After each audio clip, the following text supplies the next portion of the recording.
Tudo bem, pessoal. A gente começa a nossa gravação da aula de hoje. Nós estamos na sexta semana, tá? Nossa aula de número 6. Hoje é dia 30/9/2020. Estamos falando sobre neuroanatomia.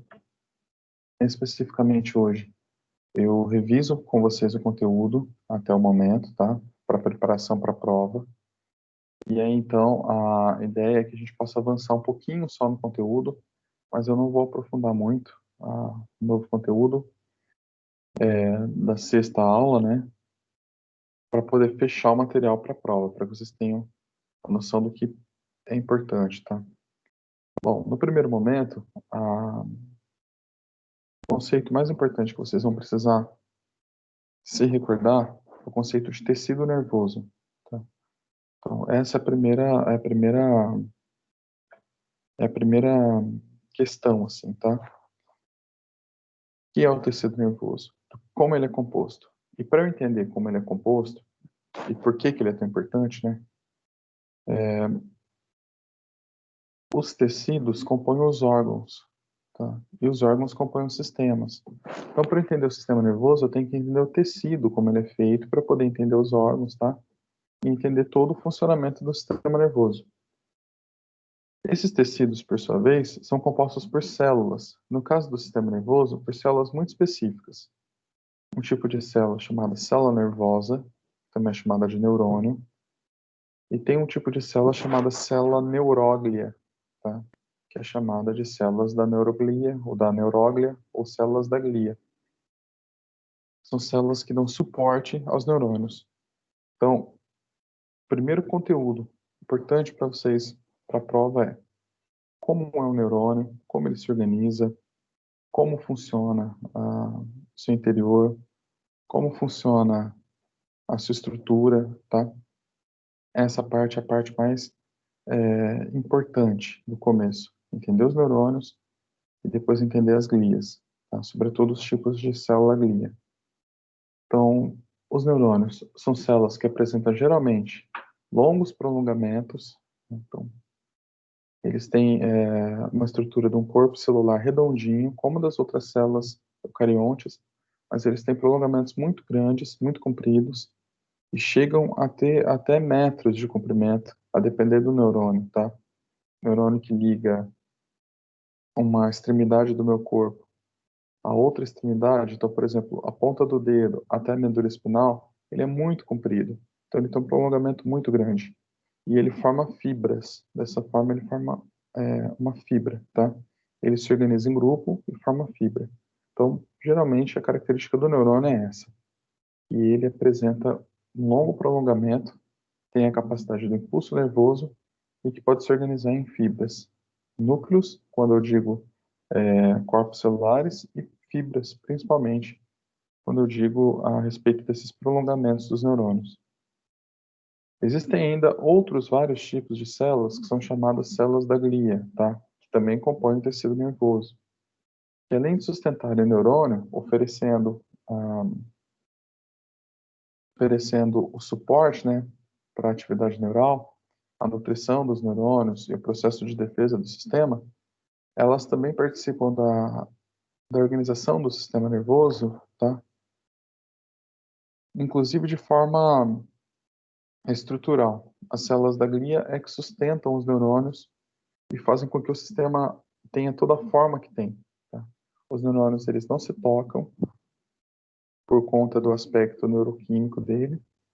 Então, quem faz o suporte mecânico mesmo é a célula glia, que ela funciona como um alicerce dos neurônios, tem essa característica. As funções básicas do tecido nervoso, então, né, do nosso sistema nervoso são duas, tá?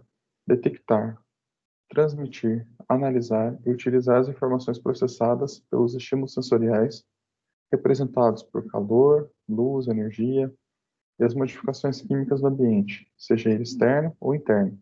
Então, basicamente, a primeira função é transformar os estímulos perceptuais, tá, em detecção, transmissão e análise, ou ainda na utilização desses estímulos perceptuais, sejam eles internos ou externos, tá, do organismo. O que são os estímulos perceptuais?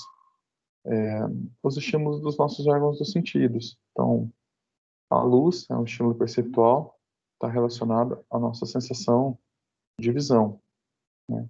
Sensibilidade da visão, nos olhos. O sabor das coisas é uma produção química, né? Uma modificação química no ambiente relacionada ao nosso sentido do paladar, a língua e o aparelho bucal. O cheiro das coisas, tá? É uma estimulação também, que é química, é uma dispersão química relacionada com o nosso sentido do olfato, tá? O tato é uma percepção do corpo em geral, das células da pele, e tanto vão detectar a pressão quanto o calor. As coisas esquentam ou esfriam, ou se elas apertam ou afrouxam, tá? A gente diz que é o tato. E a audição, que transforma ondas mecânicas que vêm do ambiente, tá? Em percepção compreensível, através do nosso sistema auditivo. Nesse caso, todas essas percepções mecânicas do ambiente, todas essas percepções estimulativas no ambiente são convertidas em impulso nervoso a partir dos neurônios, e os neurônios processam essas informações. Então, eles detectam, assim que esses estímulos tocam o nosso corpo, eles transmitem para outras regiões com neurônios mais especializados em analisar, né? Então, eles analisam e eles utilizam essa informação. Então, por exemplo, se eu coloco uma comida na minha boca e o paladar não está adequado, a comida está com sabor ruim, eu já consigo analisar esse paladar e consigo também tomar uma atitude, tá? Posso repelir a comida, posso tirar ela da boca, se eu percebo que ela está estragada. Esse processo de converter a parte material em uma parte comportamental, quem faz é o nosso sistema nervoso, tá? Os nossos neurônios, principalmente, por comunicação via impulso neural, eles vão se organizando e respondendo dessa forma, formando mesmo a pessoa, em toda a sua característica. Tanto nessa característica mais fisiológica, quanto também na característica relacional, funcional do ser humano.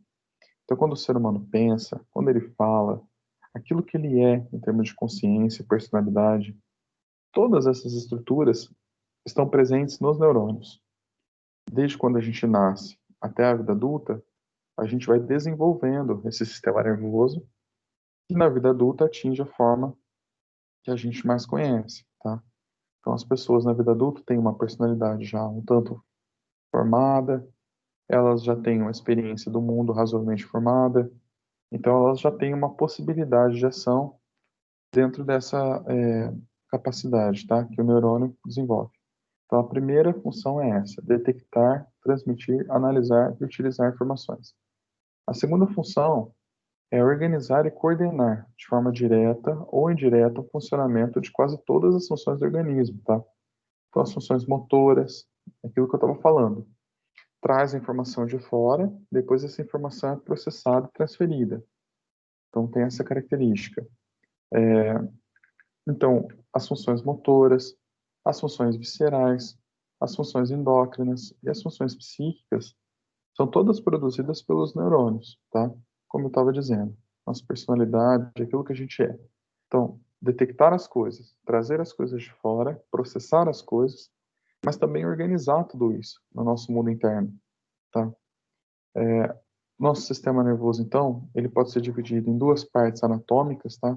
Sistema nervoso central, sistema nervoso periférico, que, por sua vez, podem também ser divididos em duas estruturas funcionais. Então, a gente tem um sistema nervoso voluntário, que é quando a gente toma a decisão e age, né?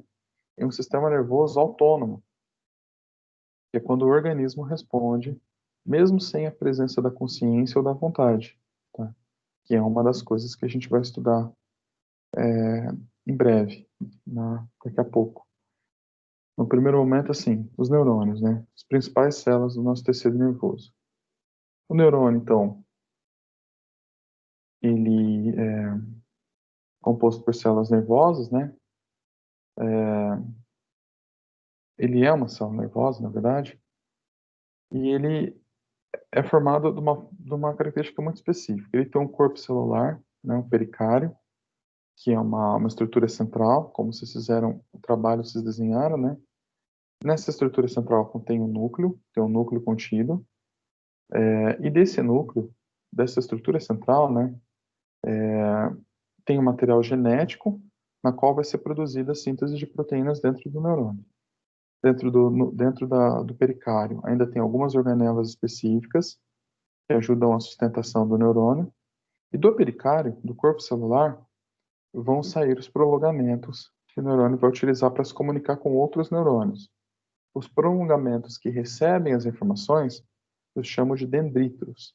E os prolongamentos dos neurônios que efetuam as informações eu chamo de axônios, tá? Em geral, o volume total dos prolongamentos do neurônio é muito maior do que o volume do corpo celular, tá? Como eu disse para vocês, então, os neurônios têm essa morfologia complexa, porém quase todos eles têm essa mesma composição. O dendrítero, que recebe a informação, o corpo celular, que processa tudo isso, tem organelas e um núcleo, e o axônio, que transmite a informação, tá? Essa é a estrutura morfológica do neurônio, portanto, tá? Os dendritos na parte mais próxima ao corpo celular, em geral, para receber informação. O núcleo contém o material genético, tá? O corpo celular contém algumas organelas que também estão presentes em parte do axônio, né? E o axônio, por sua vez, ele leva a informação até o próximo neurônio. Então, ele é o comunicador que efetua a comunicação. E aí, essa setinha azul aqui mostra o sentido da comunicação, o sentido do impulso nervoso. Sai do corpo celular em direção à extremidade dos axônios, tá? As extremidades dos axônios também são bastante ramificadas. Eu chamo isso de ramificação do axônio, né? E a pontinha do axônio eu chamo de terminal, que é onde ela vai se ligar com o dendrítero do próximo neurônio, tá? As partes do neurônio, então, são essas. Dendríteros, prolongamentos numerosos que recebem informação, corpo celular, né? Seria o centro trófico da célula, a parte central da célula, também é chamado de pericário, é onde tem o núcleo, é onde tem as organelas, maior quantidade. O axônio, que é um prolongamento único, que faz conexão com outros neurônios ou com células específicas relacionadas à condução do comportamento, tá? Então, o neurônio pode ligar com outros neurônios quando ele vai se comunicar no sistema nervoso, ou ele pode se ligar com células musculares, sejam elas células musculares do tipo lisa, então, musculatura lisa dos nossos órgãos viscerais, né? Ou da musculatura do coração, é uma musculatura cardíaca específica, ou da musculatura estriada dos nossos músculos esqueléticos, que ajudam no nosso movimento, que fazem o nosso movimento, tá? Ou ainda eles podem se ligar com glândulas, então glândulas que vão produzir e excretar substâncias, as lágrimas, a saliva, o suor da pele, no sistema interno visceral, o suco gástrico do estômago, a bile do fígado. Então, essas estruturas, elas são todas ligadas com neurônios, e os neurônios é que vão conduzir como é que elas vão funcionar, tá? Essa ligação é feita pelo axônio, portanto. Há um detalhe, o axônio normalmente ele não se liga diretamente a um outro neurônio, né? Mas por via de um espaçamento chamado sinapse. Então, sinapse seria um espaço entre os neurônios, na qual a comunicação torna-se bioquímica, como a figura aqui em zoom mostra, né? A extremidade do axônio libera substâncias químicas que a extremidade do dendrítero, do outro neurônio, vai captar e receber. E aí assim ele vai se comunicando. O pulso interno do neurônio, ele é eletrônico, enquanto está dentro dele é eletrônico, tá? Quando chega na sinapse, ele é bioquímico. Os neurônios podem ser basicamente de três tipos: multipolares, bipolares ou pseudonipolares, né? Quando a informação chega no neurônio bipolar, eu percebo que os dendríticos eles se agrupam num feixe, por isso ele é chamado bipolar. Ele tem um polo de entrada e um polo de saída.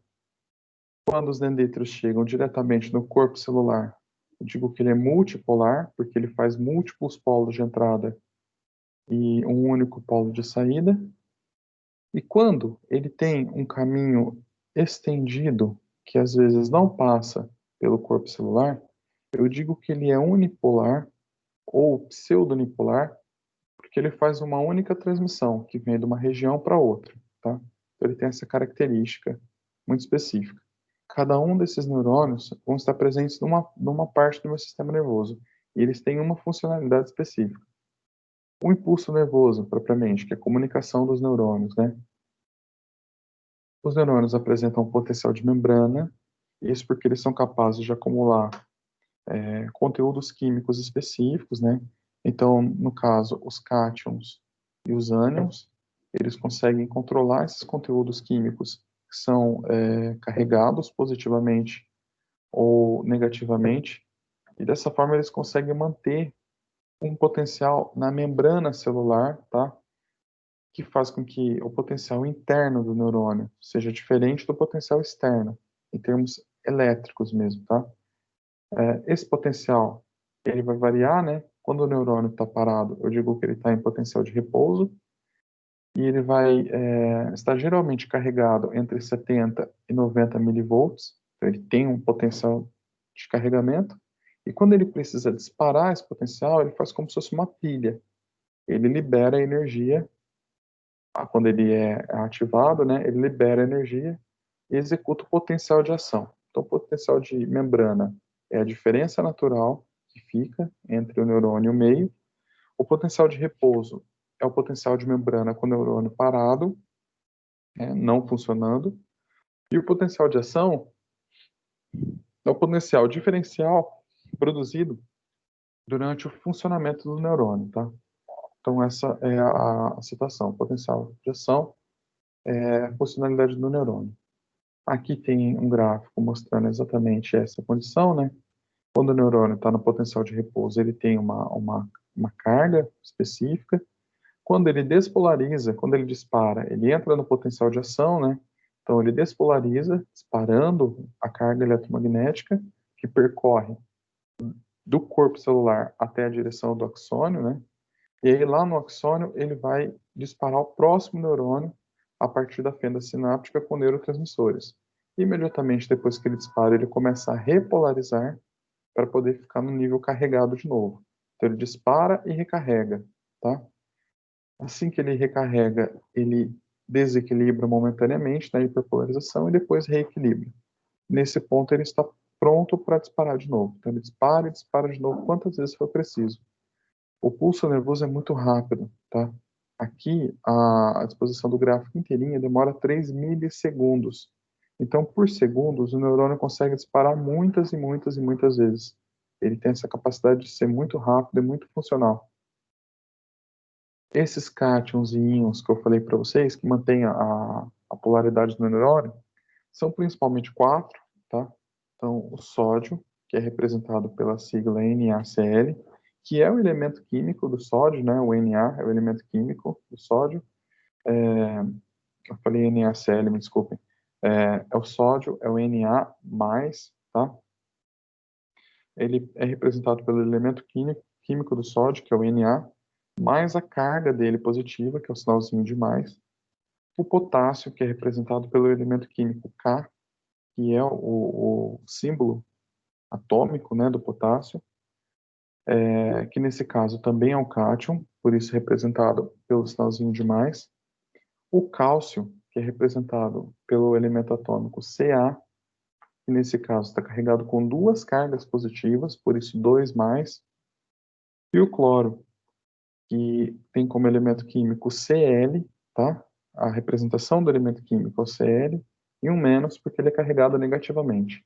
Com essa disposição de cargas positivas e negativas, o neurônio consegue se manter sempre energético no seu potencial de membrana, podendo disparar, podendo funcionar. Aqui tem um exemplo de como acontece isso, tá?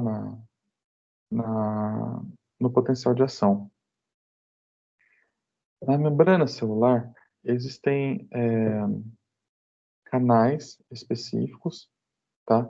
Canais de sódio e canais de potássio, que no impulso neural, eles vão se abrir e absorver esses elementos e depois eles vão se fechar, tá? Em seguida, um outro tipo de canal, chamado de bomba de sódio e potássio, vai voltar à condição natural, tá? Ele vai voltar à condição anterior, tá? Os canais que permitem a deflagração do impulso são canais passivos, e a bomba de sódio e potássio que mantém o potencial energético é um canal do tipo ativo. Então, ela força o canal para funcionar. Então, aqui a gente tem a representação do potencial de membrana, né? O neurônio está sempre carregado negativamente, se comparado ao potencial externo, né? E isso fica muito evidente na membrana do neurônio. Quando ele dispara, ele abre canais de sódio, o sódio adentra, e momentaneamente, quando o sódio adentra, ele vai despolarizando o neurônio, fazendo com que o neurônio dispare. Imediatamente, os canais de potássio são abertos e fazem com que o neurônio continue potencial de ação, mas que ele tenha a funcionalidade para começar a reabsorção, a expulsão do sódio, tá? Então, imediatamente quando ele dispara, enquanto o pulso vai caminhando em direção ao axônio, outro pulso vai acontecendo, tá? Que não é bem um pulso neural, mas é um funcionamento, vai acontecendo, de reestabelecimento do sistema. Então, a bomba de sódio e potássio vai refazendo, ela vai expulsando o sódio que entrou e reabsorvendo o potássio que saiu, para manter o estado original. Então, no pulso tem uma troca, entra sódio e sai potássio. Na repolarização, isso se inverte. O sódio é expelido e o potássio é reabsorvido. Tá? Então, o neurônio dispara e em seguida ele vai reabsorvendo, para ele poder voltar a funcionar no próximo pulso. Tá? O tecido nervoso, então, né, que é organizado por neurônios. A parte do tecido nervoso é organizado por neurônios. No sistema nervoso central, né, que é chamado SNC, há uma certa segregação entre os corpos celulares e os dos neurônios, né, e os seus prolongamentos. Isso faz com que sejam reconhecidos no encéfalo, na medula espinal e nas porções mais distais, né, substâncias chamadas substâncias brancas e substâncias cinzentas. Eu chamo de substância branca aquela parte formada por fibras celulares. Então, se eu faço um corte no tecido e ali tem apenas axônios dos neurônios, eu chamo de substância branca. Chamo de substância cinzenta a parte organizada por corpo celular, tá? Então, tem essa característica, ela é formada por corpos celulares. Aqui tem um exemplo da substância branca e da substância cinzenta. Esse é um corte do cérebro, tá? É um corte do tipo coronal, que divide e a face e a nuca, por exemplo, tá? E aqui eu tenho o agrupamento dos neurônios. Então, na parte mais cinzenta, substância cinzenta propriamente. Na parte mais branca, substância branca.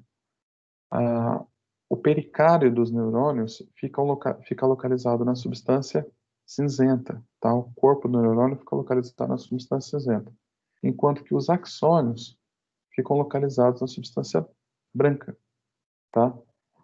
Existem comunicações que vão correr por aqui e existem processamentos que vão estar estabilizados na parte mais cinzenta, portanto no córtex, tá? Essa é a organização básica. Esse tecido nervoso, ele se organiza no sistema nervoso, ele organiza em órgãos, e depois esses órgãos se organizam no sistema nervoso. E aqui eu tenho pelo menos uma divisão possível, tá? Sistema nervoso central, sistema nervoso periférico. Como a gente viu numa aula específica, o sistema nervoso central é composto por, basicamente, 4 órgãos, tá? Então, o cérebro, o cerebelo, o tronco encefálico e a medula espinal, até uma certa medida da medula, né? Quando a medula começa a ramificar, eu digo que são nervos, então já não é mais parte do sistema nervoso central, mas do sistema nervoso periférico. São aquelas partes que vão ramificar o organismo. E o sistema nervoso periférico ele pode partir tanto da medula espinal, tá, quanto do tronco encefálico, formando os nervos cranianos. Então, o sistema nervoso central é composto por 4 órgãos: cérebro, cerebelo, tronco encefálico, medula espinal. E o sistema nervoso periférico é composto por nervos, que podem ser de 2 tipos. 12 pares de nervos cranianos, tá? 31 pares de nervos espinais, que saem da medula espinal. Eu chamo de núcleo, né? A organização do sistema, eu chamo de núcleo. Um grupo de corpo celular de neurônio, né, do sistema nervoso central, tem aproximadamente a mesma estrutura, as mesmas conexões funcionais.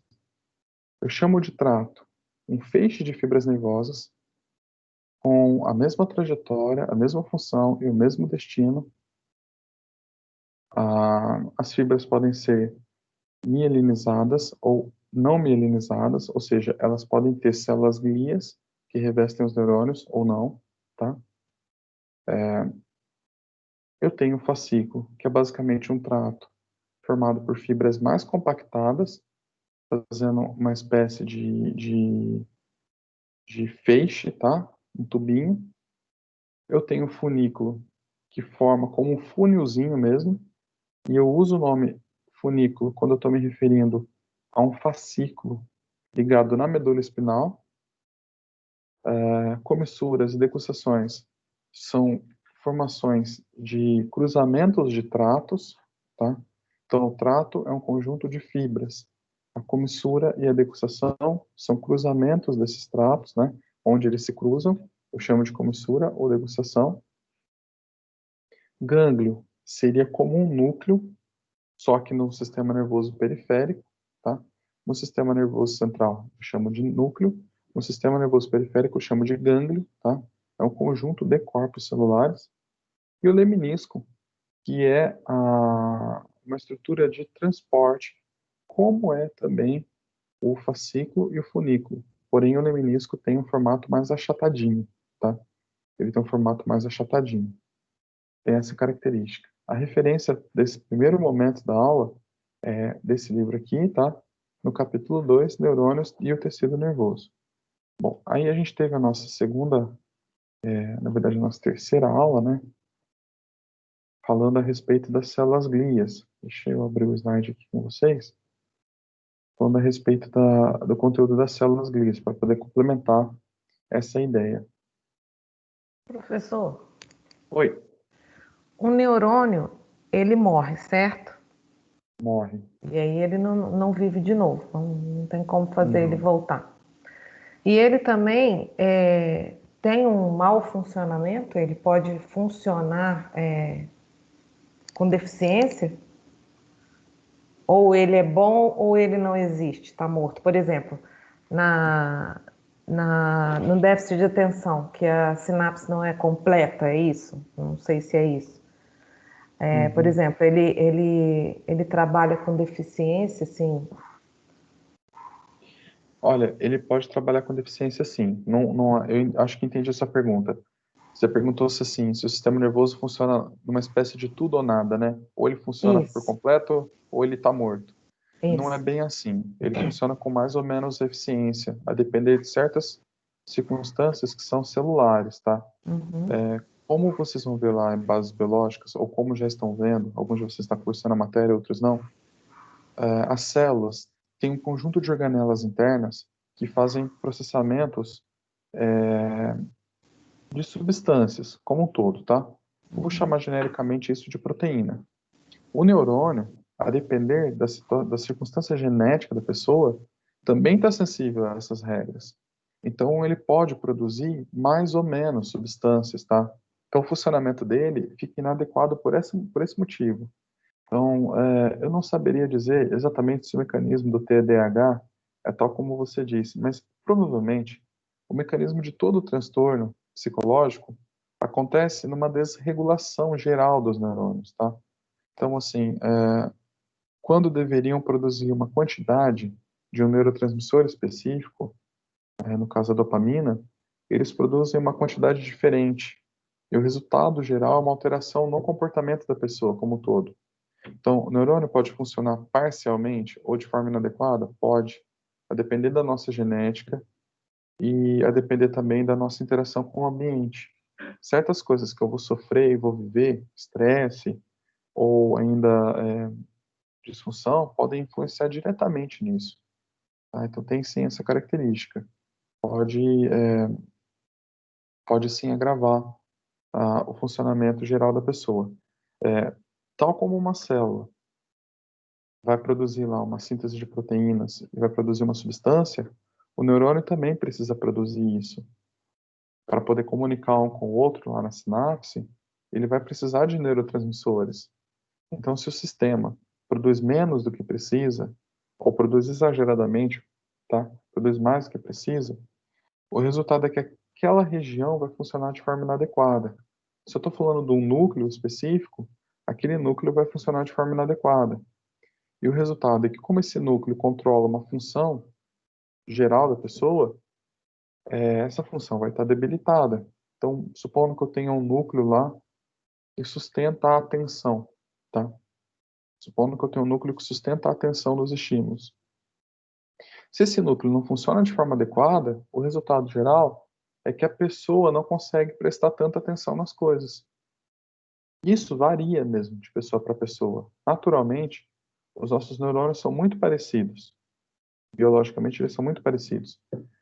Suficientemente parecidos para a gente ser da mesma espécie. Todos os seres humanos são iguais nessa semelhança, tá? Mas eles também são muito diferentes. Suficientemente diferentes para a gente ter a característica de individualidade. Cada pessoa é única, tá?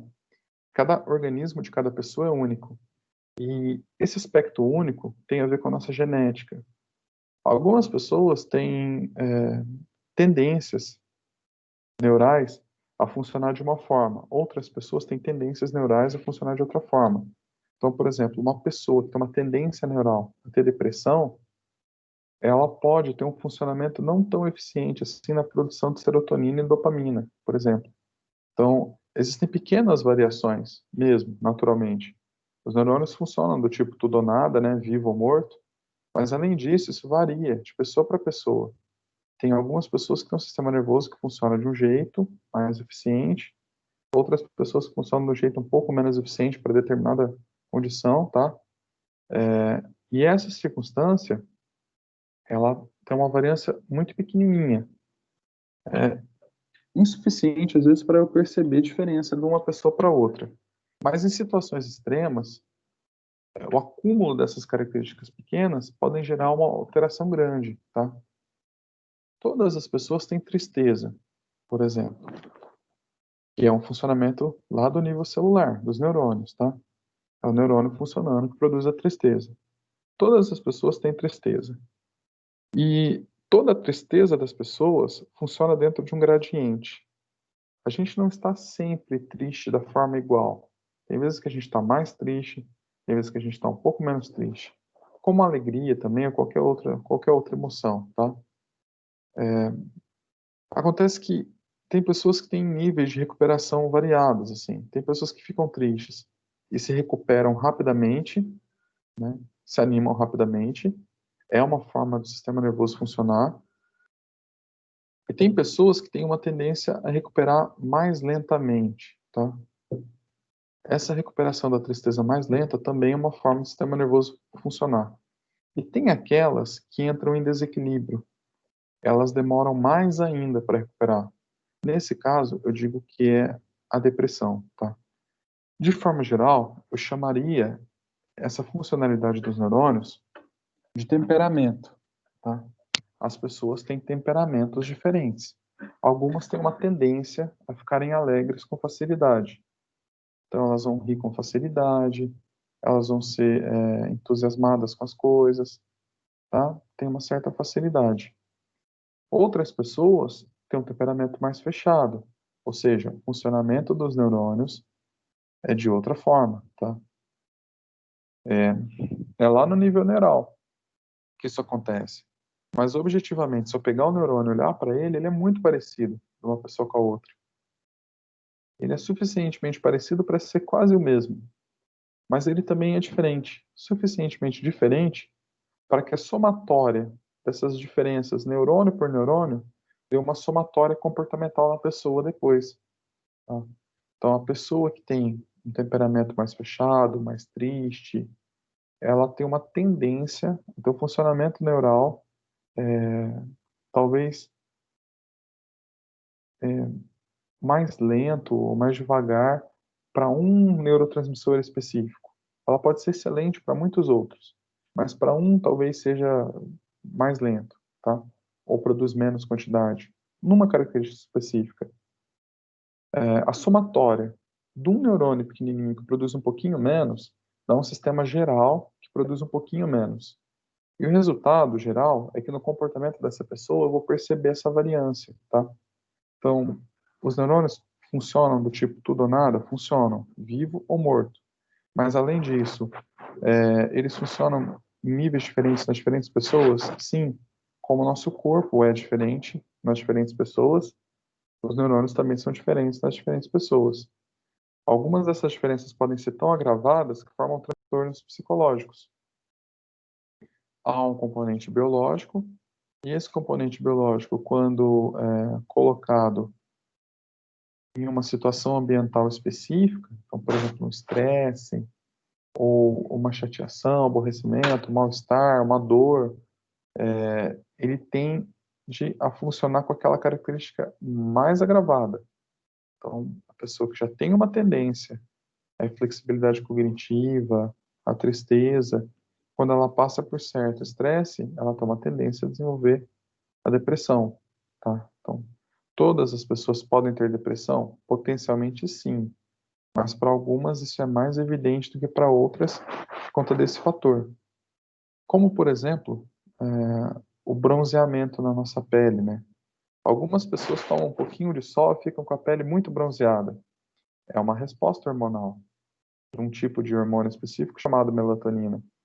Outras pessoas tomam a mesma quantidade de sol e não têm a mesma resposta, tá? Isso acontece lá no nível celular. É uma questão genética. Os neurônios também. Uma pessoa pode ter um estresse e ter uma resposta hormonal, neurônio funcionando. E outra pessoa pode ter o mesmo estresse e ter uma resposta hormonal que pode ser muito mais agravada, tá? Pode ser muito mais exacerbada. Então, o resultado desses funcionamentos neurais vão desencadear nessas doenças psíquicas. Então, quando eu olho para o neurônio ligado ou desligado, é vivo ou morto. Todo mundo é assim. Agora, quando eu olho para ele na sua funcionalidade, ela varia dentro de um espectro assim do que é o ser humano, tá? Tudo bem? Resolve a questão? Sim, muito obrigada. Nada. Bom, a gente falou dos neurônios, da organização neural, né? Eu vou tentar organizar esse slide e deixar ele melhor para vocês. Colocar neurônio e célula glia num, depois organização neural no outro, eu acho que facilita a vida. Mas aí a gente falou sobre os neurônios, agora a gente fala a respeito do tecido glial, ou da neuróglia, né, das células glias. As células glias são células de suporte, tá? Elas são muito menores que os neurônios e ocupam menos espaço. Então, às vezes quando a gente fala tecido nervoso, a gente remete à ideia do neurônio, exatamente por causa dessa questão. A célula glia, ela ocupa menos espaço e ela tem uma função mesmo de suporte para os neurônios.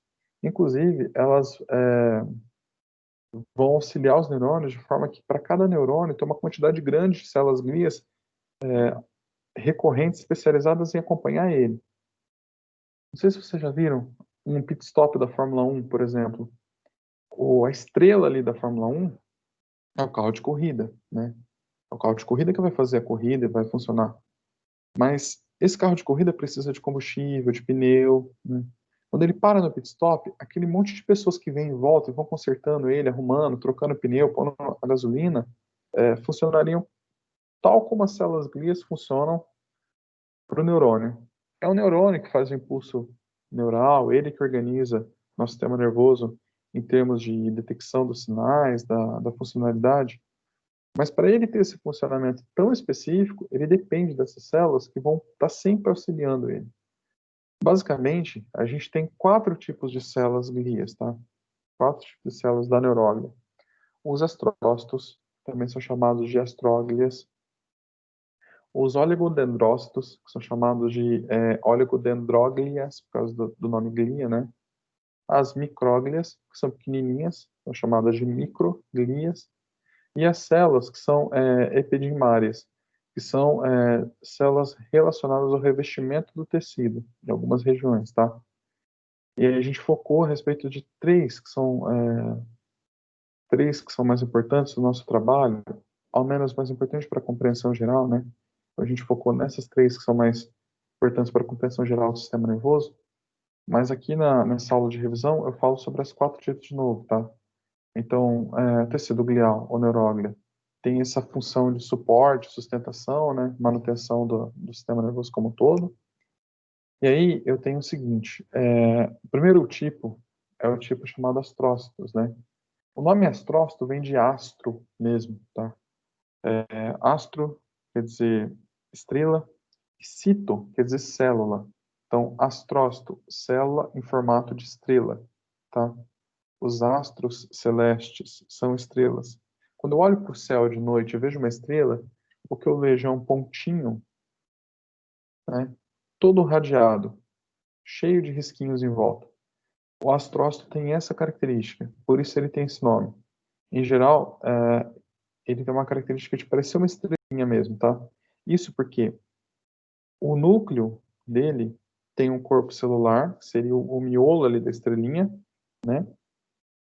Então, ele tem um monte de organela ali, ele tem várias organelas, todas aquelas das células eucariontas que a gente estudou lá em bases biológicas. Então, tem o núcleo, tem os retículos em volta, tem os ribossomos, tem lisossomos, tem mitocôndrias, tá? Ele tem toda a funcionalidade de uma célula e ele tem prolongamentos, que são prolongamentos citoplasmáticos mesmo, como se o corpo celular esticasse. E esse prolongamento vai se ligar com outras células da glia e com neurônios, principalmente. E vai ter uma série de funções, tá? São basicamente 2 tipos de neurônios, de neuróglias, né? Astrócitas, que são os astrócitos protoplasmáticos e os astrócitos fibrilares, tá?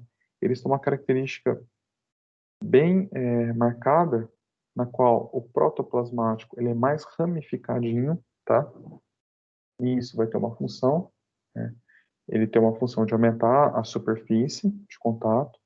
Esse tipo de neurônio vai estar localizado em regiões nas quais a conexão, ou o número de conexões é muito pertinente, então ele faz várias conexões. E o neurônio do tipo fibrilar, ele tem uma fibra compridinha, alongada, que serve para comunicar com outras células de forma mais alongada. Ele vai ter essa função também. Ele consegue acessar pontos mais alongados, tá?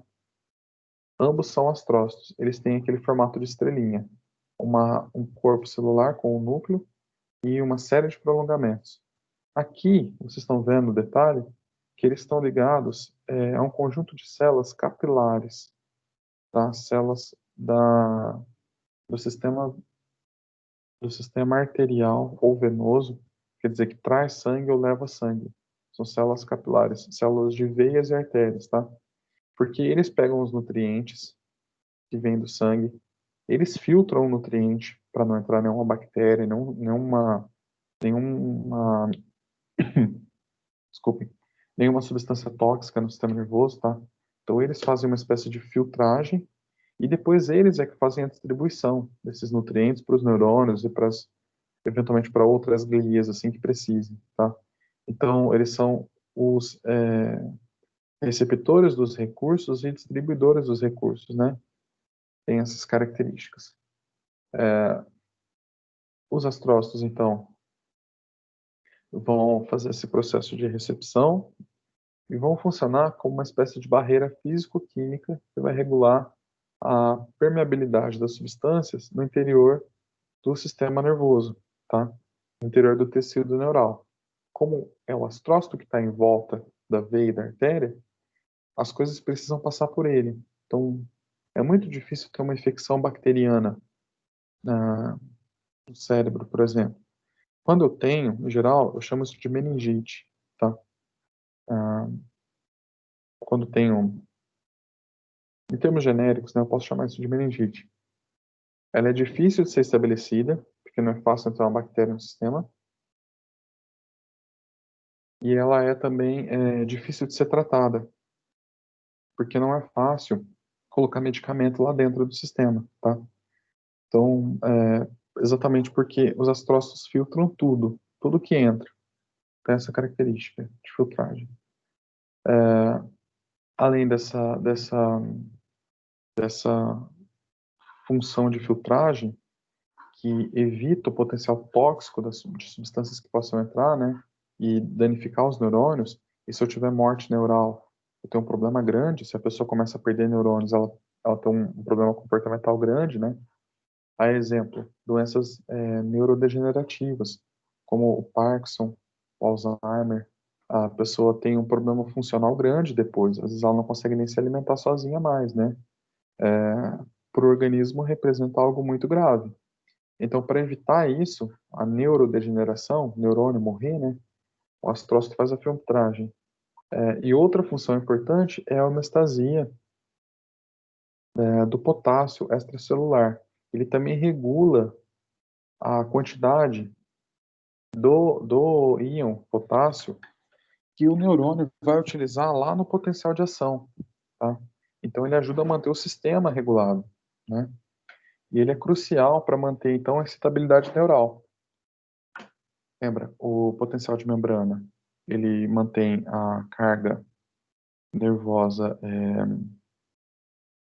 ele mantém a carga nervosa sempre ativa, né? E um dos motivos daquilo acontecer dessa forma é porque as neuróglias em volta, em especial o astrócito, mantém a estrutura. Então, o astrócito seria um grande gerenciador de substâncias, tá? Ele vai ele vai guardar o que entra, realocar as coisas e vai também extrair o que sai, tá? Ele vai limpar o sistema. Então, ele reabsorve neurotransmissores que foram danificados, ele reabsorve substâncias que estão disponíveis no sistema e que não estão sendo utilizadas. A respeito ainda dos astrócitos, eles têm mais uma função que é muito interessante, que é a função de cicatrização, tá? A nossa pele, em geral, ela é formada por células chamadas células epiteliais, no nosso corpo em geral, tá? Quando eu me machuco, eu tenho uma cicatriz, a célula que recobre a cicatriz não é uma célula epitelial, tá? Mas uma célula conjuntiva. Por isso eu faço uma cicatriz. No sistema nervoso, quando eu tenho uma lesão, a célula que vai ocupar ali o espaço da lesão é uma célula do tipo astrócito. Ela cresce, fica um pouco maior, ela prolifera e ela ocupa o sistema para poder vedar o sistema, tá? Cicatrizar o sistema. Os neurônios, eles não regeneram tanto assim, tão rápido, né? Então eles não podem se repor. O outro tipo de célula da glia, né? Oligodendrócitos, ela tem uma característica de apresentar menos prolongamentos se comparado ao astrócito, né? Astrócito, parece um astro, parece uma estrelinha. Óligo quer dizer alguns, tá? E dendros quer dizer ligações. Por isso dendritrio, ligações. Então, e citos, células, né? Então, óligo, dentro, citos. Uma célula com poucas ligações. O nome dela já diz aquilo que ela faz, né? Oligodendrócitos.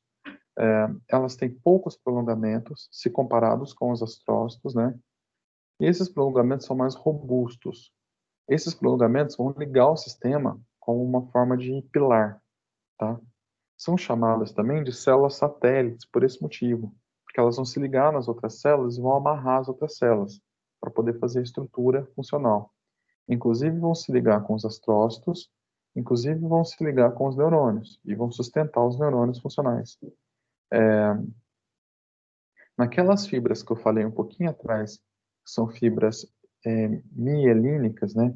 Aquelas que têm mielinização, né? Lá na substância branca, eu vejo a presença desses oligodendrócitos mielinizando os neurônios. São basicamente dois tipos, né? Esses oligodendrócitos no sistema nervoso central e no sistema nervoso periférico, um tipo de oligodendrócito chamado célula de Schwann, que ele não tem esses prolongamentos, mas que ela em si acaba envolvendo e mielinizando o neurônio, tá? Ela tem uma característica muito específica. Esse oligodendrócito pode formar segmentos, né, da bainha de mielina, de várias fibras, situada na vizinhança, né? Essa mielinização no sistema nervoso aparece muito cedo, por volta da 14ª semana, o bebezinho começa com esse processo e assim vai até o seu nascimento. Aqui, então, eu tenho os dois exemplos, né? A célula do oligodendrócito mielinizando os neurônios. Então, eu vejo aqui 3 axônios passando, um oligodendrócito ligado com esse axônio, né? Formando as bainhas de mielinas. E embaixo eu tenho um outro tipo de célula, que também é uma célula glia, que é chamada célula de Schwann, que pode até ser entendida como uma espécie de oligodendrócito, mas nesse caso ela envolve a bainha de mielina, né? E ela não tem prolongamentos como tem a célula do sistema nervoso central. Esse aqui seria no sistema nervoso periférico, tá? É a fibra que vai compor o sistema nervoso periférico. Ela tem as mesmas funções do oligodendrócito, tanto ajudar no potencial de ação, né, ajudar no impulso nervoso, quanto de também trocar substâncias com o neurônio e proteger o neurônio. Aqui é o detalhe de como a bainha de mielina é formada, né? Então percebam que ela faz uma espécie de envolvimento no neurônio e depois que ela envolve, ela começa a fazer um processo de torção, até que ela tenha muitas e muitas e muitas camadas de membrana, né? Ela consegue fazer esse processo de torção. Isso aqui favorece o potencial de membrana, tá? Potencializa o funcionamento. Os oligodendrócitos podem ser classificados em 3 tipos, né? Claros, médio e escuros, a depender da sua maturação. Quando a gente nasce, as ligações dos oligodendrócitos são algumas, mas conforme a gente começa a envelhecer, elas vão ficando cada vez mais ramificadas. Elas partem então de uma coloração clara e têm uma tendência a uma coloração escura durante a quantidade de ligações que ela vai fazendo. Os prolongamentos dela vão aumentando, ela vai crescendo, tá? Esses oligodendrócitos maduros também não se reproduzem. Tal como o neurônio não se reproduz, o oligodendrócito maturo também não se reproduz. Isso aqui, para o desenvolvimento total da pessoa, demora alguns anos. Enquanto a criança está crescendo, ela está favorecendo o sistema nervoso dela, que vai estar pronto, mais ou menos, na vida adulta. Tá? Após esse término do crescimento, né, a célula não se divide mais, ela atinge uma maturidade e acompanha a pessoa, como acompanha também o neurônio durante toda a vida, né? Aqui um exemplo dos astrócitos e dos oligodendrócitos relacionados, né? O neurônio, essa célula amarela, ele é muito maior. Aqui ainda está fora de escala, né? Ele é muito maior mesmo que isso, em comparação com as células da glia. Aí eu tenho oligodendrócitos ramificando o axônio, formando as bainhas de mielina. E eu tenho os astrócitos ramificando o sistema, oferecendo nutrientes para as outras células, tá? Para os neurônios, para os oligodendrócitos, porque eles é que vão ligar com os capilares e vão fazer esse processo de suporte. dos dois outros tipos, né, que são importantes, a micróglia e a célula ependimária, eu tenho duas funções muito específicas, que é o seguinte: a micróglia, ela tem uma função de fagocitose, então ela vai absorver as coisas que estão soltas no sistema, né? Coisas que eu digo são substâncias químicas, inclusive células mortas, tá? Inclusive neurotransmissores ou resquícios de neurotransmissores que não foram utilizados. Então a micróglia vai absorver isso e vai quebrar isso, vai fagocitar, tá? Ela absorve e digere as coisas. A função dela basicamente é limpar o sistema. Inclusive, há uma indicação que na doença de Alzheimer o problema seja cometido não exatamente por causa do mau funcionamento dos neurônios, mas por causa do mau funcionamento das células glias. Porque os neurônios precisam ter uma espécie de limpeza para eles poderem funcionar. Se eu tenho neurotransmissores muito soltos no sistema, eu tenho a intoxicação dos neurônios. A doença de Alzheimer tem mais a ver com a limpeza do sistema do que propriamente com o funcionamento neural. São as células da micróglia, por exemplo, que param de funcionar adequadamente. Então, elas deixam o sistema mais poluído, né, entre aspas, de neurotransmissores quebrados, de resquícios químicos. E aí o resultado é que o neurônio começa a funcionar de forma inadequada até que ele venha a morrer, porque o sistema todo está inadequado, tá? Por conta dessas células glias. Então, a doença de Alzheimer, por exemplo, tem mais a ver com a célula glia do que com a célula nervosa em si. E é muito difícil lidar, porque é uma doença degenerativa, né? O sistema começa a entrar em morte celular por causa do mau funcionamento da célula micróglia, tá? Quando ocorre alguma invasão, né, do sistema nervoso central, por bactérias ou qualquer coisa assim, quem vai lá e absorve elas são as micróglias também. Elas é que vão fazer esse movimento de absorção e de limpeza. E as células ependimárias, por fim, são células gliais que revestem os ventrículos encefálicos, tá? Especificamente aqueles 4 ventrículos que a gente viu. Elas vão fazer, então, a pelinha, entre aspas, que liga o vão ali, que é o ventrículo, tá? Ao sistema. Então, elas formam uma camada de células de pele mesmo. Então, elas têm essa característica muito específica. E elas fazem a ligação do lado de dentro do sistema nervoso com as outras micróglias e com as células nervosas, né? Do lado de fora, ou seja, do lado de dentro do ventrículo, com o líquido céfalo-raquidiano, o líquor, tá? Então, elas fazem essa camada. Aqui tem a figura do ventrículo, né? Ele é como um vão, tá? Ele é um vazado mesmo que a gente tem dentro do sistema nervoso, dentro do cérebro, especificamente a visão, mas também do tronco cefálico, um pedacinho do cerebelo e um tubo que desce em direção à medula espinal, tá? Esse líquido, esse vão é preenchido por líquido cefalorraquidiano, que tem uma função específica, tá? E essas células que eu disse para vocês, ependimárias, elas vão estar exatamente na parede de ligação entre o ventrículo e o tecido nervoso propriamente. Então elas vão revestir e proteger essa organização, tá? Então, primeiro e segundo ventrículos, que são os ventrículos laterais, terceiro e quarto ventrículos, tá? Esquerdo e direito, o terceiro ventrículo, que ele é central, e o quarto ventrículo, que também é central. E aí ele desce aqui por um duto, como também passa do terceiro para o quarto por duto, como também passa do segundo do primeiro para o terceiro, do segundo para o terceiro por um duto também. Então ele é todo conectado, tá? O ventrículo é todo conectado. E aí, como funcionam os neuroreceptores, né? E os neurotransmissores? Basicamente, o sistema que a gente vai observar a respeito dos neurotransmissores é que existem conteúdos químicos específicos, tá? esse conteúdo químico específico se organiza num sistema de chave e fechadura. Então, cada molécula química tem um formato e ela vai ativar um receptor do neurônio. Ativando um receptor do neurônio específico faz com que o neurônio dispare de uma forma, tá?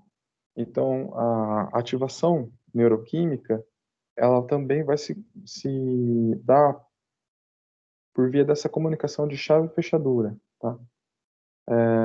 Os compostos que a gente vai considerar, né, os nomes dos neurotransmissores são acetilcolina e outras aminas, né?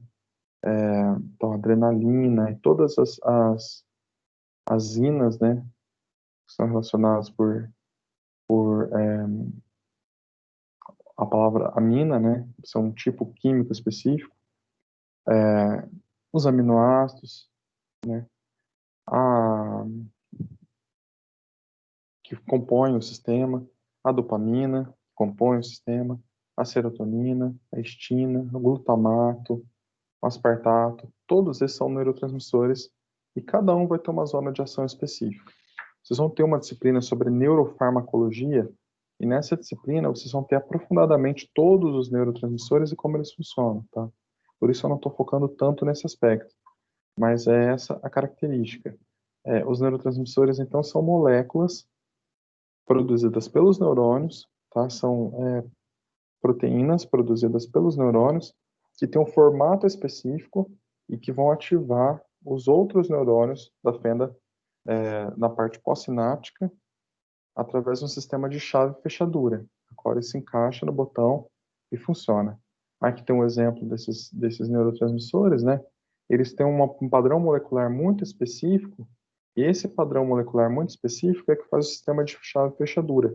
Eles se ligam com o neurônio e ativam o neurônio de uma forma específica. Então aqui tem um conjunto de neurotransmissores e a relação do que eles podem causar ou a relação com que eles são associados, né? Então a adrenalina, a reação de excitabilidade do organismo como um todo, luta ou fuga. A noradrenalina, concentração, a dopamina relacionada ao prazer, serotonina relacionada ao humor. Então, um pouquinho agora atrás, eu falei, na depressão, falta-se dopamina e serotonina, tá? A questão do prazer e a questão do humor fica rebaixado. É o que a gente vê na questão geral, tá? Se faltar a noradrenalina, a concentração fica rebaixada. Eu tenho sintomas tal como lá no déficit de atenção. Se sobrar adrenalina, o sistema de alerta fica superexcitado. Eu tenho uma sensação de ansiedade como um todo, tá? Então, essa a organização mais ou menos. Esses neurotransmissores em maior ou menor quantidade alteram o funcionamento emocional geral da pessoa e o funcionamento geral do sistema, tá? O sistema nervoso como um todo, porque eles são os comunicadores entre os neurônios. O GABA, né, que é o ácido amino gama butírico, cuja sigla é GABA, vocês vão ver falar dessa forma. Ele é uma espécie de calmante. A acetilcolina funciona na aprendizagem. O glutamato funciona na memória. E a endorfina funciona na euforia. O pessoal que faz academia fala assim que se sente bem após o treino. E aí o nome disso é endorfina endógena, né? Quer dizer, o próprio organismo produz neurotransmissores que funcionam como sensação de bem-estar, relaxamento, tá? Então, essa é a primeira parte. Esse aqui é o sistema de chave e fechadura, né, que eu estava falando para vocês. Deixa eu compartilhar a tela. O sistema de chave e fechadura é esse sistema aqui, né? Então, o neurotransmissor específico se liga no neuroreceptor específico, tem essa característica, tá? Faz o sistema de chave e fechadura. E aí, agora que a gente entende um pouco sobre os neurônios, sobre as neuróglias, os neurotransmissores, o potencial de ação e sobre a organização do sistema, a gente vai propriamente para dois sistemas que a gente estudou que são muito importantes. A diferença entre o sistema nervoso central e periférico, tá? Esse slide aqui mesmo do nosso livro, tá? Que é dividido em cérebro, cerebelo, tronco, medula espinal na parte central, sistema nervoso central, e nervos cranianos e nervos espinais na parte periférica. E esse sistema também, por sua vez, é dividido em duas partes, uma parte voluntária e uma parte autônoma, tá? O que vocês precisam saber do sistema nervoso da divisão central e periférica? O nome dos órgãos, apenas, tá? Nesse momento, a gente não vai enfocar o sistema nervoso periférico enquanto a sua estrutura, tá? O nome dos nervos cranianos e dos nervos espinais. Por enquanto, não. Numa próxima aula, a gente volta nesse assunto, mas nesse momento, só sabendo que tem essa diferença, tá bom. E aí, talvez o que importa mais é entender a parte autônoma desse funcionamento, tá? E vai condensar nessa imagem aqui, ó, tá? Do capítulo do livro. Esse livro aqui é este livro aqui, da Neuroanatomia Essencial, tá? Por onde a gente vai estudar. E o capítulo em destaque é o capítulo de número 12, que vai falar a respeito do sistema nervoso autônomo. O que vocês precisam entender, de forma geral, é que esse sistema nervoso autônomo ele tem uma estrutura funcional específica, tá? Em geral, as informações partem lá do tálamo, que é um núcleo, como a gente falou, o núcleo é um agrupamento de corpos neurais no sistema nervoso central. Então, o hipotálamo, tálamo, são regiões relacionadas com o diencéfalo e com os núcleos da base do telencéfalo. Eles vão estar localizados relacionando com essas regiões. Eles vão compor um sistema maior chamado sistema límbico, que a gente vai estudar numa aula específica. Esse sistema límbico controla as emoções e toda a informação sensorial, antes de acessar os níveis corticais, passa por esse sistema. Então, eu vejo um gato. Antes que meu córtex possa dizer o que é aquilo, tá? Por comparação da memória, por identificação, o meu sistema límbico já acionou uma emoção. Felicidade, raiva, prazer, medo. Por isso, eu me assusto com a coisa antes mesmo de perceber o que é a coisa, tá? Pula algo em mim. Primeiro eu assusto, depois eu vejo o que é. Ah, foi um bichinho que pulou, foi uma folhinha que caiu da árvore, foi um cisquinho. Primeiro eu tomo aquele susto, depois eu processo. Porque as vias fazem dessa forma. Então, as vias que passam, que vêm dos olhos, né, trazendo a informação visual, elas passam por esse sistema. As vias auditivas passam por esse sistema. As gustativas, palativas, né, olfativas e as táteis vão sempre passar por esse sistema. Esse sistema está localizado na região mais central do sistema nervoso central, tá? Vai integrar exatamente o telencéfalo com o diencéfalo e com o tronco encefálico, bem naquele núcleo mesmo. E também vai integrar com o cerebelo. Exatamente nesse núcleo de processamento tem um aspecto emocional, e por isso as emoções são tão importantes. Elas dão um valor de sobrevivência grande para as pessoas. Se eu vejo um perigo e eu sinto medo, a chance de eu fugir e me salvar é muito grande. Então, como o valor de sobrevivência é muito grande, esse sistema está presente na maior parte dos animais. Está presente na maior parte dos animais, tá? Todos os vertebrados vão ter esse sistema. E ele também é responsável por tomadas de decisão autônoma. Ele toma a decisão de forma autônoma. Então, como funciona a via? O estímulo entra pelo hipotálamo e ali ele adquire propriedades emocionais. Essas propriedades emocionais vão sendo distribuídas para o tronco encefálico ou para a medula espinal, tá? Se o contexto geral é de relaxamento, é um sistema que vai ser ativado, no caso, o sistema parasimpático, tá? Então, relacionado com o tronco encefálico. Se o contexto geral é de alerta, então o sistema que vai ser ativado é o da medula espinal, chamado sistema simpático. Esses sistemas vão se relacionar com gânglios autônomos, tá? E esses gânglios autônomos, eles vão se relacionar aos órgãos, que podem ser órgãos efetuadores, tá? Musculatura lisa, então órgãos viscerais, nas vísceras, os intestinos, né? Intestino delgado, intestino grosso, mas também nos órgãos que formam glândulas. Então, assim, o fígado, as vesículas todas, né? Então, o pâncreas, o baço, o próprio estômago, tá? Tem essa característica glandular. E nas células epiteliais também. Então, o sistema nervoso autônomo, ele parte de um aspecto da captação emocional e transfere isso no nosso corpo. Por isso a gente tem expressões faciais relacionadas às emoções, expressões corporais relacionadas às emoções. Então eu vejo algo que eu gosto, eu arrepio.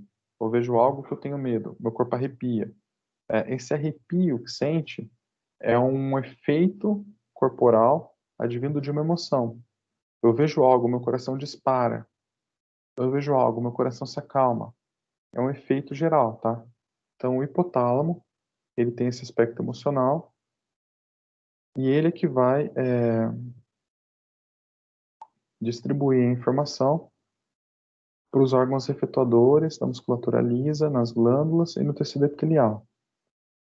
Esse é o sistema é o sistema de funcionamento do sistema límbico, tá? O sistema límbico, por sua vez, é organizado em dois grupos. Um grupo simpático e um grupo parasimpático. E o que vocês precisam saber é que esses grupos se organizam da seguinte forma. O sistema simpático prepara o organismo para luta ou fuga, tá? Ou excitação, e pode ser inclusive euforia, pode ser até uma coisa boa, tá? Ou ainda amorosa também, excitação amorosa, sexual. Então eu vejo uma pessoa bonita, é o sistema simpático que ativa, tá? Eu vejo minha namorada, é o sistema simpático que ativa. Eu vejo minha esposa, tá?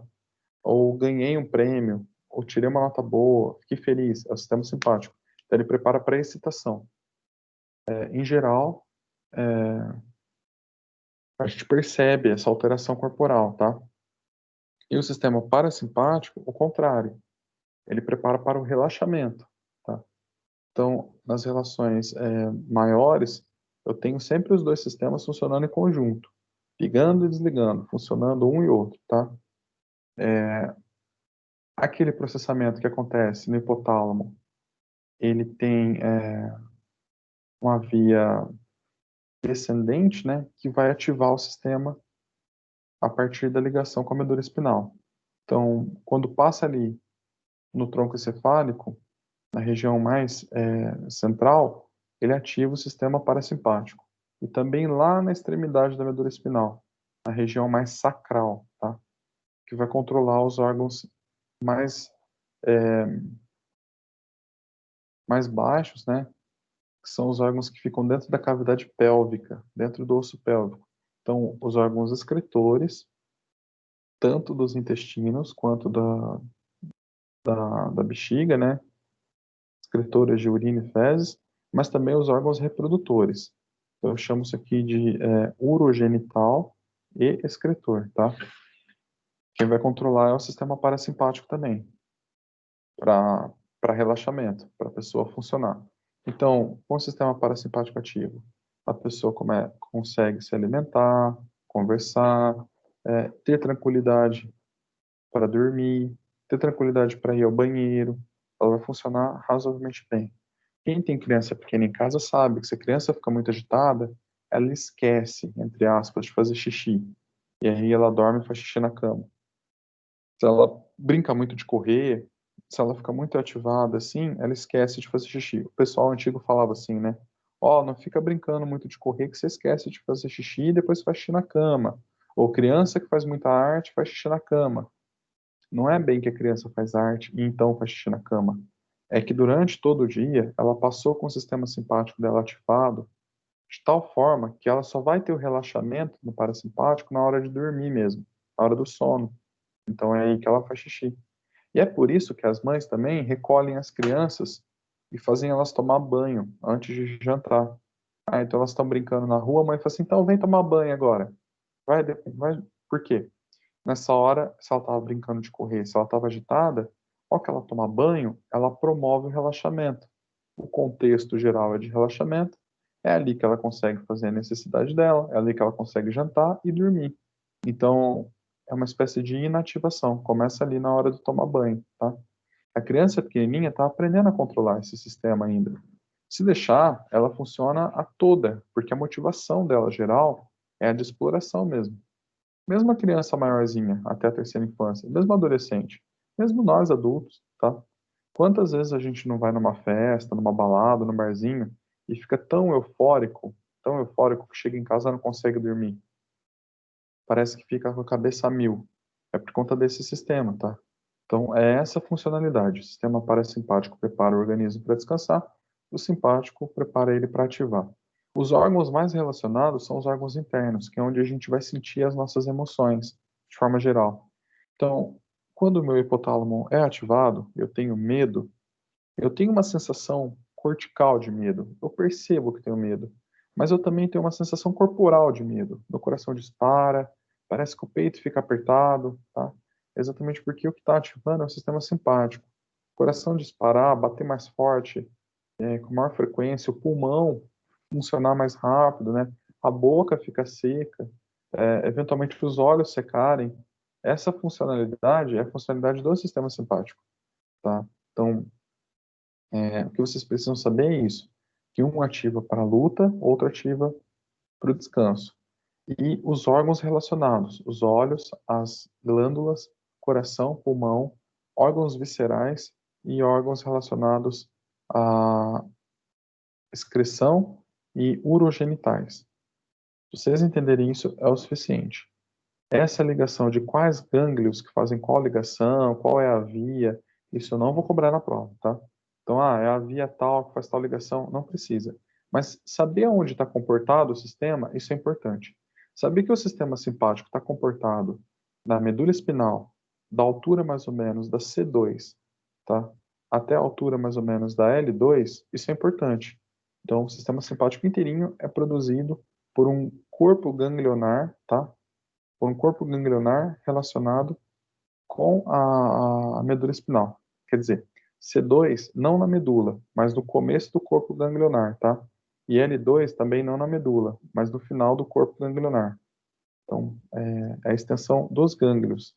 Ela é maior do que a extensão medular. Na medular começa na T1, na torácica 1, tá? E com relação ao parasimpático, saber que ele está localizado no tronco encefálico e também na parte medular sacral é importante. As vias exatas de ligação não faz mal, tá? Eu li lá, professor, que no tronco encefálico eu tenho quatro pares de nervos cranianos que são relacionados, né? O nervo óptico, na verdade, o oculomotor, o glossofaríngeo, o nervo vago. Preciso decorar isso? Nesse momento, não. A gente vai falar sobre esses nervos mais para frente, mas o mais importante que eu gostaria que você soubesse era isso. Um ativa para luta, outro ativa para fuga. A embriogênese, que seria o tema da aula de hoje, eu vou deixar ela para a aula que vem, tá? Então, essa aula 6, eu vou jogar para o próximo bimestre. Eu vou falar da embriogênese de um jeito mais sucinto, tá? Para poder dar uma redução na carga de matéria que vocês têm que estudar. Então, para essa prova, o que vocês precisam saber é isso: os neurônios, as neuróglias, potencial de ação, neurotransmissores, divisão do sistema nervoso em central e periférico, divisão do sistema nervoso central e periférico em simpático e parasimpático, tá? Observe que o nosso funcionamento vai do nível menor para o nível macro, como eu disse que ia fazer, tá? Então, primeiro a gente estuda a célula, o conjunto de células serve para a gente estudar o tecido. Entendendo o tecido, a gente entende o órgão. Entendendo o órgão, a gente entende o sistema, tá? Entendendo os sistemas, a gente consegue dividir os sistemas e ver como eles funcionam, na sua posição mais macro. Então, sistema nervoso central e periférico, sistema nervoso autônomo, tá? O sistema nervoso voluntário, a gente vai estudar depois do autônomo. O autônomo ele é mais simples. O sistema nervoso central e periférico, por sua vez, é dividido em duas funções, voluntária e autônoma, tá? A gente está estudando uma dessas funções agora. Esse esquema de divisão, eu vou colocar para vocês numa espécie de ideograma, assim, que segue chaves, tá? Vou tentar montar isso no slide e subir para vocês esse material quanto antes, para vocês poderem estudar para a prova.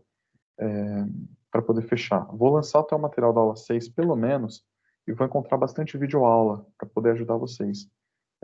Mas, assim, eu gostaria muito que, além desse material complementar, vocês não ficassem presos nessa questão do slide, da videoaula, mas realmente procurassem material escrito. Na neuroanatomia, como toda aula biológica, né, e vai ser uma característica que vai sempre me acompanhar, porque eu vou estar sempre na frente das matérias psicobiológicas, existe uma questão de nomenclatura muito forte. Então, vocês vão sempre me ver falando isso, independente da matéria, porque quase todas as matérias que eu vou ministrar com vocês, se não todas elas, vão ter uma base neurobiológica. E a característica da neurobiologia, a característica da biologia, é essa questão da nomenclatura, da visualização. Eu preciso saber o nome e visualizar como acontece, muitas e muitas vezes, para então eu entender como funciona. Se eu não vejo o neurônio, se eu não faço com as minhas próprias mãos, se eu não sei nomear, eu não consigo tomar dimensão do funcionamento dele depois. Por isso também o trabalho de vocês, ele é desenhado à mão, tá? Eu vou verificar uma coisa. Uma das alunas falou que a data do trabalho eu coloquei para o dia 15 de novembro. Eu posso ter pegado uma escrita antiga do ano passado e posso ter confundido alguma coisa, ou confundido a data, escrita errado. Eu vou verificar. Mas se eu não me engano, a data máxima de entrega do trabalho 2 é até o dia 15 desse mês. E, na verdade, eu vou pedir para ser um pouco antes, porque o dia 15 é o dia de lançar as notas. Então, eu vou pedir para ser no dia 10, tá? Vocês têm mais ou menos 10 dias, mas a tarefa ela é bem pequenininha, bem menor do que foi aquela outra de desenhar o neurônio, tá? Vai ser desenhar o sistema nervoso central e o periférico numa única folha, uma única coisa, tá?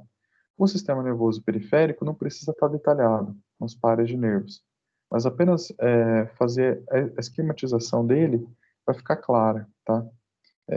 Eu vou oferecer dessa vez uma espécie de gabarito, assim, de molde, modelo da onde que eu gostaria que vocês olhassem para se inspirar nesse desenho. É, Entendendo esse desenho, vocês vão ficar assim, batata para fazer a neuroanatomia depois. E por hoje, pessoal, eu sei que a gente está adiantado no horário, mas o que eu pensei para a aula de hoje era essa revisão, tá? Se vocês tiverem mais dúvidas, a gente vai tocando em frente. Se não, a nossa aula fica por aqui, tá? Então, eu libero, inclusive, mais cedo tempo para vocês poderem estudar e para fazer esse material. Eu também vou continuar trabalhando aqui, montando as aulas, tentando agilizar o AVA o máximo possível. Então, tudo que vocês precisarem podem mandar mensagem. Eu estou quase sempre online, no computador, com o WhatsApp aberto. Sempre relacionado com a coisa da faculdade. O aspecto da pandemia agora é que eu estou o tempo todo ligado com a faculdade. Eu não estou trabalhando tão rápido quanto eu gostaria, tá? Então, as coisas estão demorando um pouquinho no AVA. Peço que vocês tenham um pouco de paciência, mas que localizem esses livros na nossa biblioteca e não deixem de estudar. Não por conta desse aspecto, tá? Então, tentem sempre focar no estudo do livro, no estudo da indicação do livro. E hoje eu acho que é isso. Alguma dúvida que a gente precise conversar, resolver ainda hoje? Alguma coisa que ficou pendente de outra aula que não ficou entendido?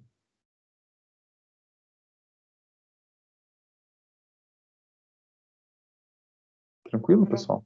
Para mim, tá tudo bem, professor. Obrigada. Bom, você está tudo tranquilo então, por hoje foi isso. Agradeço muito a atenção de todos, a participação de todos e até a semana que vem então, tá? Bom dia para vocês. Bom dia, Bom até dia, semana que professor. vem. Obrigada. Até mais.